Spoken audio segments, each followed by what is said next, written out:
What's up guys, Dado here. Welcome back to the channel. Today I'm working on the Triumph Scrambler and we are focusing on the fuel tank. One of the biggest things you have to address when a motorcycle has been sitting for a while is fuel. And in our case here, the Triumph had a ton of old gas in it.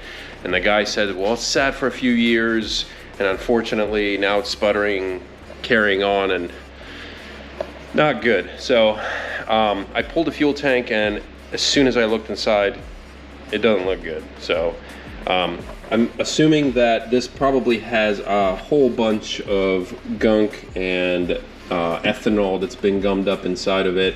Today I'm going to show you how to prep and clean the inside of the fuel tank, and then we're going to use a fuel tank sealer to make sure that all the surfaces inside are 100% coated and ready to go.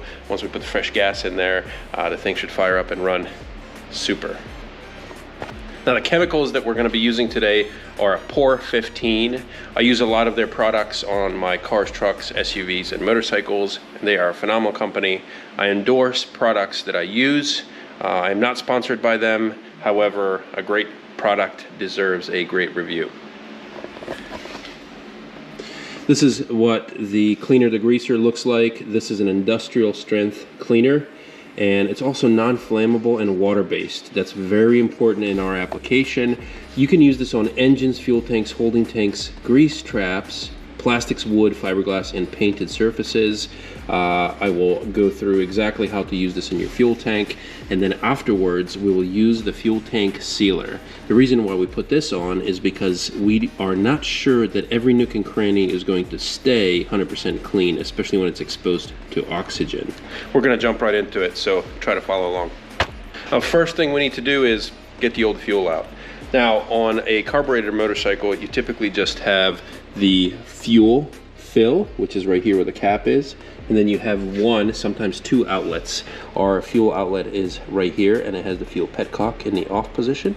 So what I'm going to do is I'm going to put this on the edge of my workbench. I'm going to attach a tube to it down to a fuel container that I use for old gas only, and then we're going to open up the fuel petcock, let all that drain out, and to help with that I'm going to open up the fuel cap. That way it lets oxygen get inside and then fuel come outside. Let's set it up and do it. Now this is probably the worst setup that I've ever used. Go figure, when I'm filming I just put things together, but it works. I have a fancy setup actually with a valve and everything that fits directly in the fuel petcock. However, that entire setup is currently being used and it's also full with old gas. So what I have is the fuel tank. It's off to the side here, so I can access the port for the fuel on the bottom of the petcock. I literally just put the fuel nozzle, this is empty by the way, I put the fuel nozzle right on the fuel petcock and I open up this little vent right here, okay? And then we're gonna take this fuel cap off.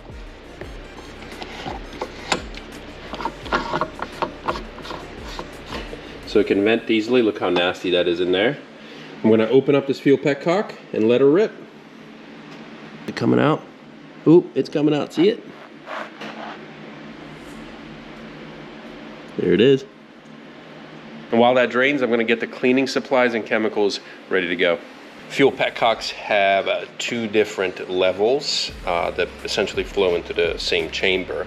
The first level that is higher is typically the run position. So what happens is when the fuel gets below that top little pickup and your bike starts sputtering because it's running out of gas, you switch it over to reserve, and then the lowest part of the fuel petcock picks up that gas, and typically between the two you get an estimated amount of fuel before you run out of gas completely.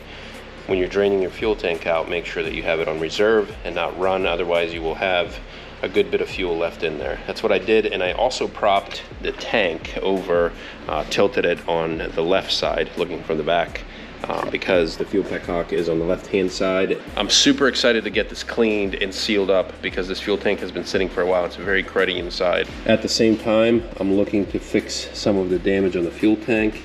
On this particular one, there is a dent and a scratch here, a dent there, and a whole bunch of scratches, and a dent right there as well.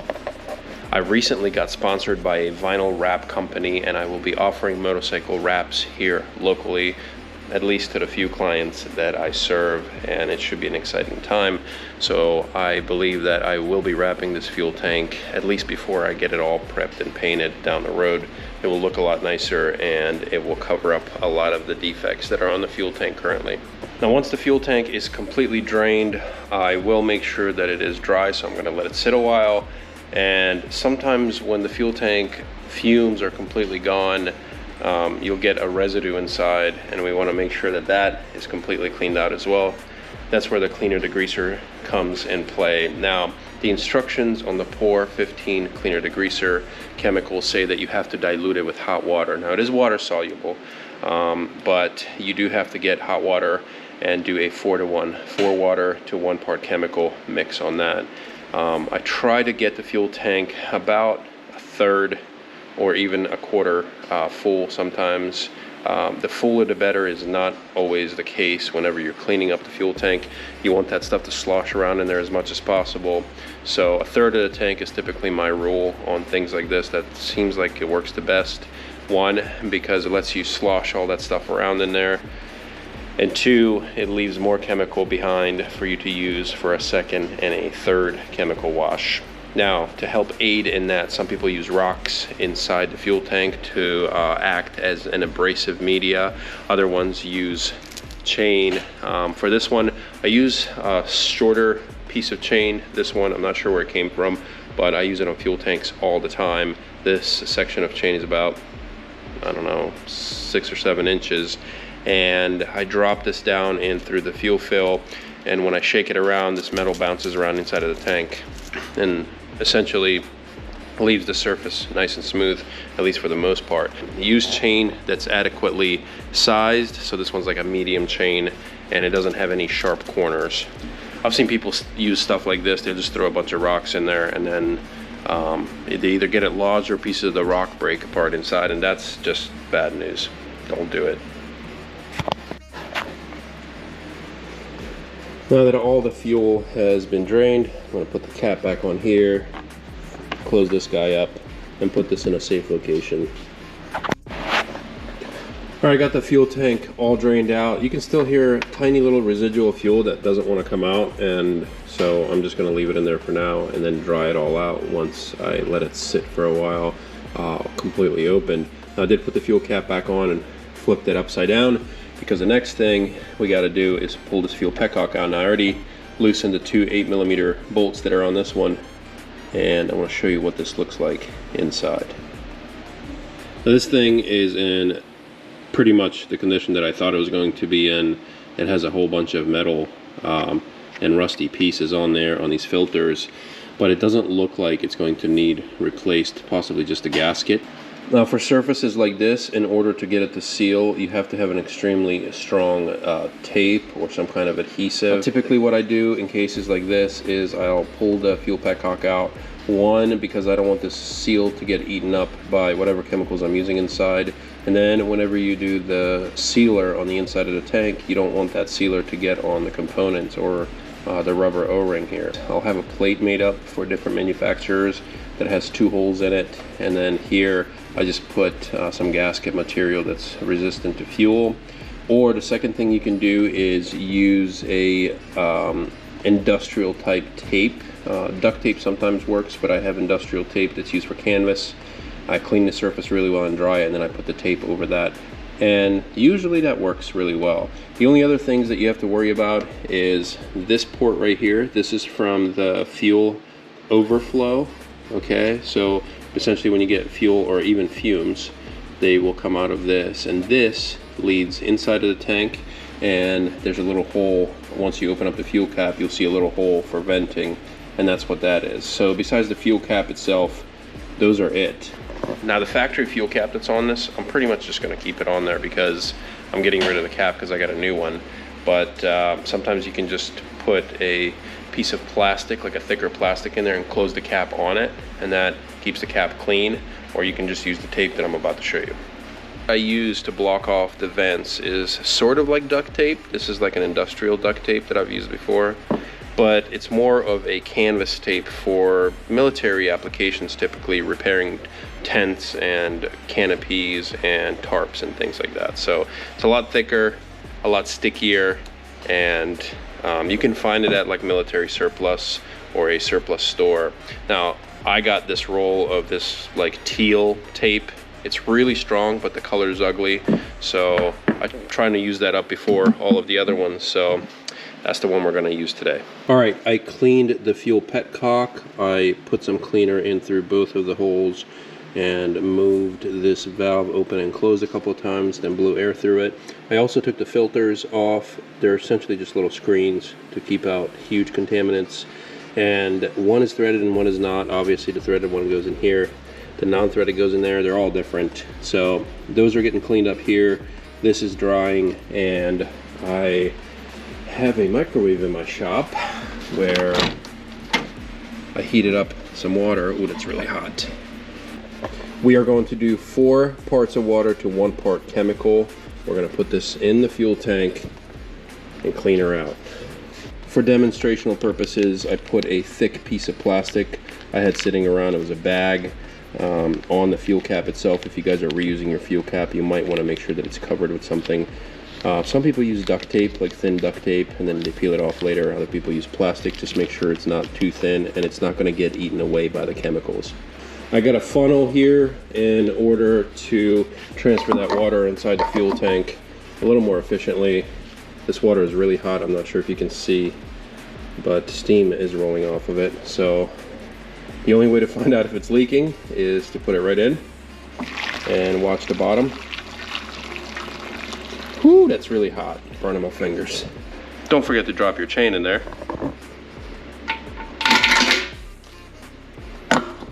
Put the cap back on. Notice I didn't use the plastic because I don't need it. We'll put that right back on, and then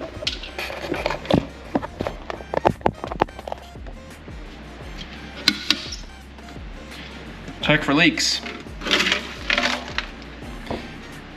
It's leaking. Yikes. So my vent line is just spewing stuff out, and I'm thinking because it's building pressure in there, it's building a lot of pressure in there. Yeah, vent line doesn't work too well. So I'm gonna have to put a some kind of cap, like a rubber cap on there, otherwise. Woohoo! She's a squirter.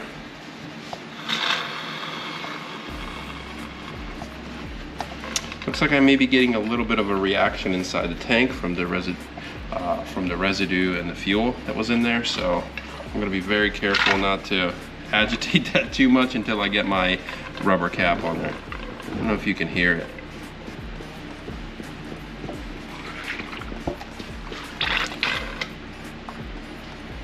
My shop is going to smell like fuel, cleaner, and disappointment. I'm gonna shake the hell out of this tank, and we're gonna dump the fluid into a container and see what it looks like. And then we're gonna do round 2 and round 3 before I decide if we need to do any more cleaning. So wish me luck. Let me tell you something. You don't know how out of shape you are until you shake your fuel tank vigorously, like instructed. I shook mine for like 3 minutes, and it's kicking my ass. Now I did pull the fuel cap and check, and these contaminants here came from inside of the fuel neck. So I just scraped them out with this tiny little screwdriver, just so they aren't floating around in the fuel tank.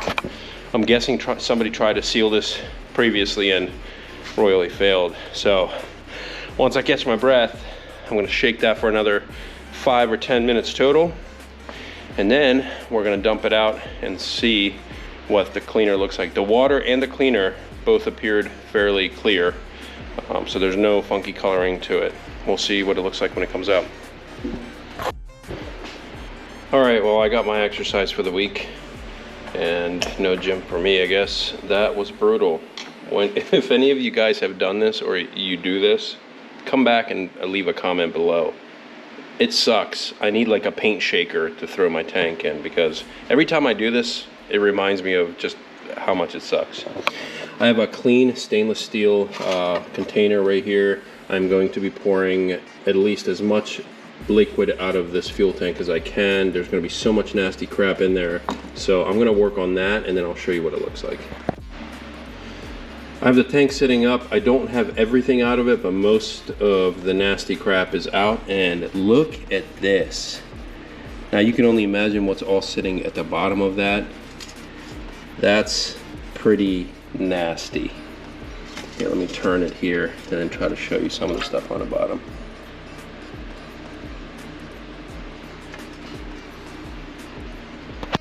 Now I poured most of the liquid out of here and left the contaminants, and it is awful.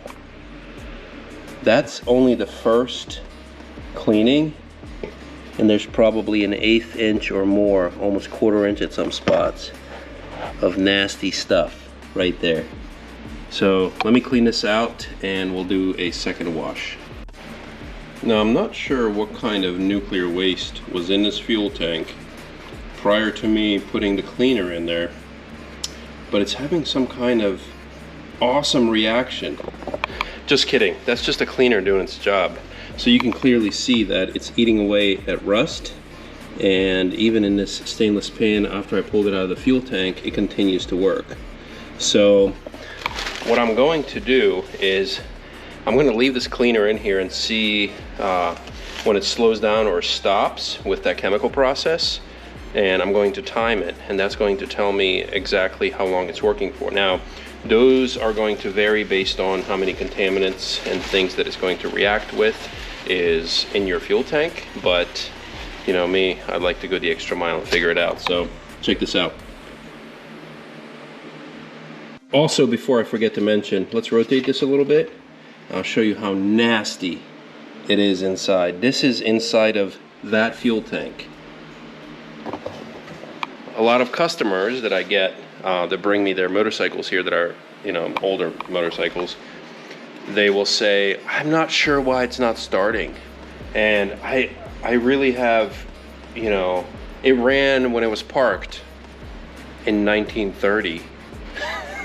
Anyways, this is the crap that I found inside the fuel tank, and it's absolutely horrid. That's only on the first one, so I'm going to continue to do these flushes until the liquid coming out is damn near crystal clear. Let's do it.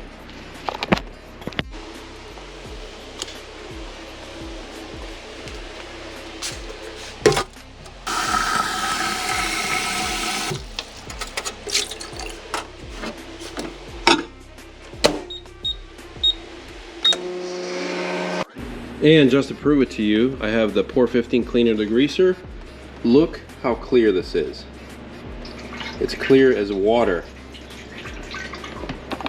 Which means that between this and the water, it's done a phenomenal job of breaking up all the nasty crap inside of that fuel tank, and there was a lot.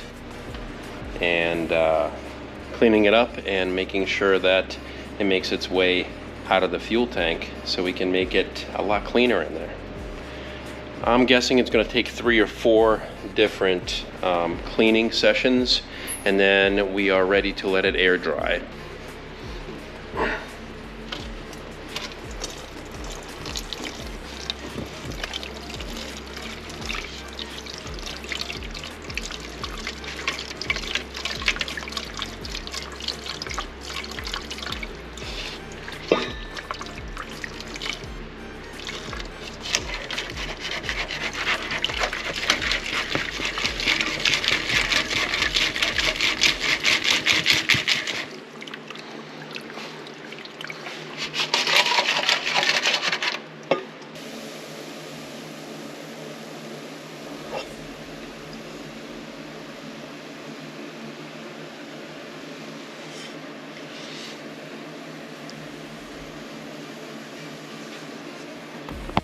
All right, we have our third round.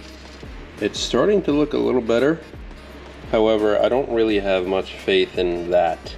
Once you complete the cleaning cycles in this bad boy, you want to get yourself a magnet on a stick and pull that chain out.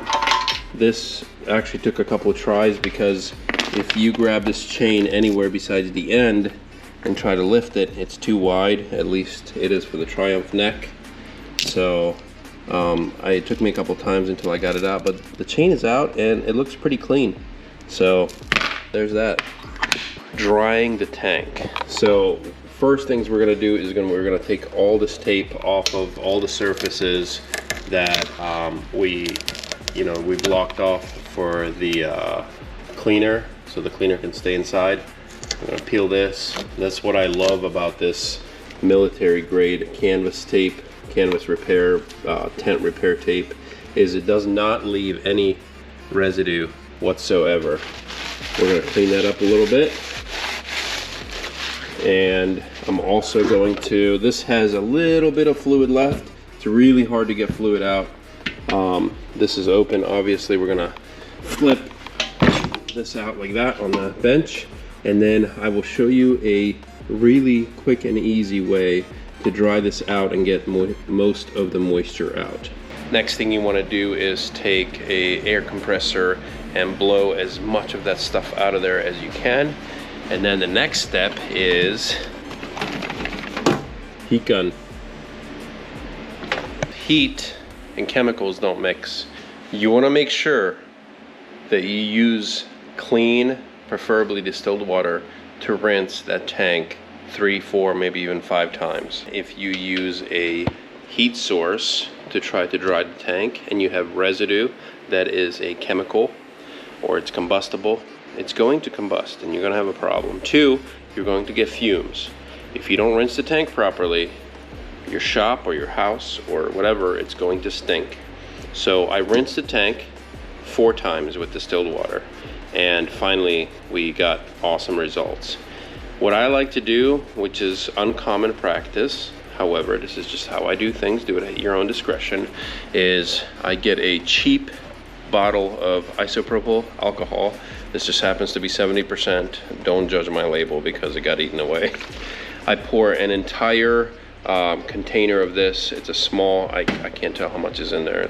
I pour the entire thing into the fuel tank. I swish it around really good. I dump it. Isopropyl alcohol evaporates a lot faster than water does, and it leaves a nice dry surface. Now, next step is to put that heat gun to use. If you have a setting where you can use this as a fan and not a heat gun, start that first and then move over to heat. My tank is 100% safe to do this with. Do this at your own discretion. Here is my makeshift setup. I have the tank propped up with some pieces of 2x4. I have the heat gun on full blast going inside with the fuel tank. This is just holding that from moving. It's a little bit of a DIY setup. Now all you have to do now is be very patient until that fuel tank is completely dry and moisture free on the inside. Now you're gonna say, well, how do you know if everything's out of there? I personally have a scope that I use. It's a digital scope that I go in there with and check all the surfaces. 90% of the time you will just have some residue. Most of the rust should be out of there, and then as long as the fuel tank is 100% dry and moisture free, you can move on to the next step, which is the Pour 15 fuel tank sealer. I think she's completely dry inside and clean, and we are going to work on figuring out how to use this wonderful tank sealer to get the entire inside of the fuel tank coated so it can be just like new. So in the next step, 12 to 24 hours, I will be back out in the shop and I will prep the fuel tank for the fuel tank sealer. So don't go anywhere, I'll be right back. All right, guys, I'm back in the shop. It's been about 24 hours since I let this fuel tank sit and make sure, you know, all the moisture is out of it. Next step is to cap everything off. Once again, I'm gonna use my canvas tape, my military grade canvas tape, to close off all the ports, and then just make sure that the vent piece that's in the fuel tank on top of the fuel cap is somehow capped off, and I'll show you how I do that. Now you might be asking, why won't the motorcycle run if that's completely sealed? If the cap is not vented or it clogs and the fuel tank is not properly vented through that tube, what happens is the fuel tank will actually expand, creating pressure. Most of the time it's under hot conditions when it's summer out. I don't know if you ever noticed, you try to take your cap off and sometimes it shoots fuel out, or you feel or hear that pressure. And that vent line is designed to get rid of all that extra pressure and any extra fuel that may be trying to come up through the top. We don't want that clogged. Now what I like to use are these little vent caps and covers. These specific ones are used for vacuum. You can get ones that are fuel, which are a lot more expensive. Since this is a temporary use, I just take them and push them on there. So this one here should fit perfectly right on top of that, right in there. And now our sealer won't get up in that vent hole, and it won't clog up our tube going down. That's a very important thing to do. If you don't have this, you can try putting tape on there and sealing it up.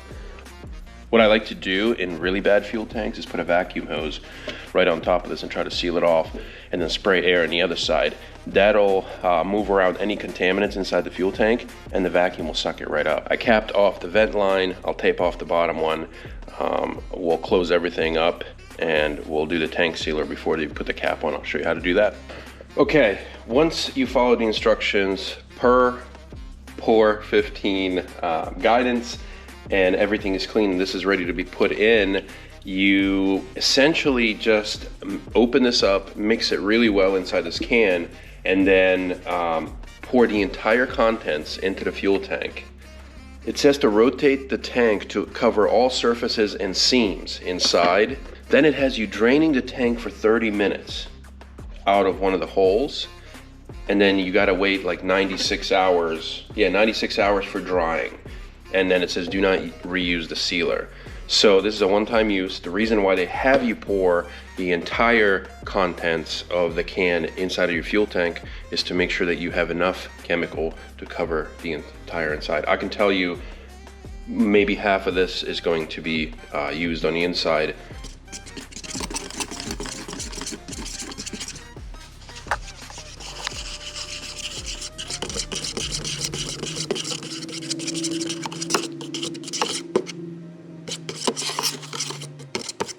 Now, one thing I didn't mention is make sure you tape around the fuel tank opening or wherever you're pouring the chemical in, and that prevents any over spillage and stuff like that. This stuff is like looks like a silver metallic paint, and it will stain. Now, this tank isn't staying like this, this color, but I just want to make sure that it stays as nice as possible. So I'm going to put some tape around the outside just in case we get spills. And I'm going to be very careful. I'm going to put some paper towel around there as well.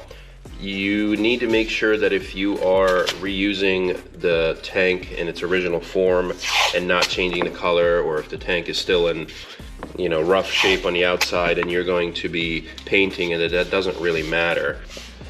Now that this is completely done and covered, I can pour the chemical in here. When you pour out of these cans like this, it just doesn't pour very nicely. So I'm gonna use a funnel, like just like this. So I'm gonna use a funnel, and then we're gonna wipe and clean this out so I can use it for something else.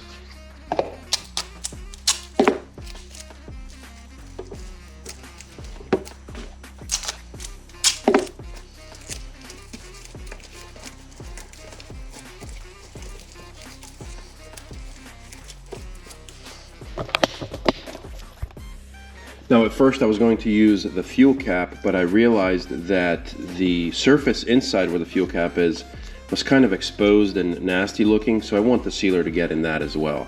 Here we go. Hold the fuel tank in one position, slowly tilt it so it can get all the nooks and crannies both ways. And then you tilt it a little bit more and do the same thing with it. All right.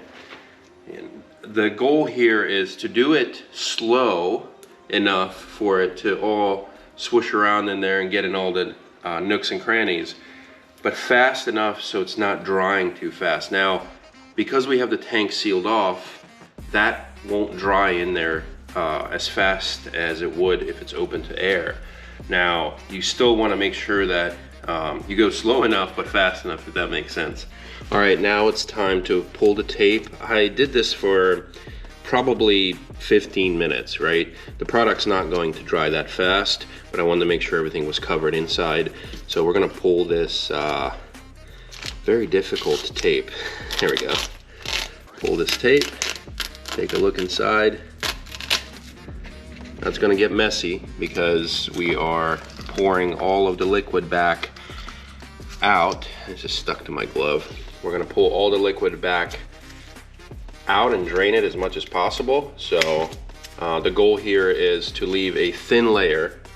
To all of you guys who understand how paint works, the thinner the better, or thinner layers the better. You don't really necessarily get better protection or coverage with thicker chemical or paint or whatever this is, a sealer. So I'm gonna take my trusty old stainless container. This is water soluble. Do not dump it down the drain. What I do is I use very cheap towels.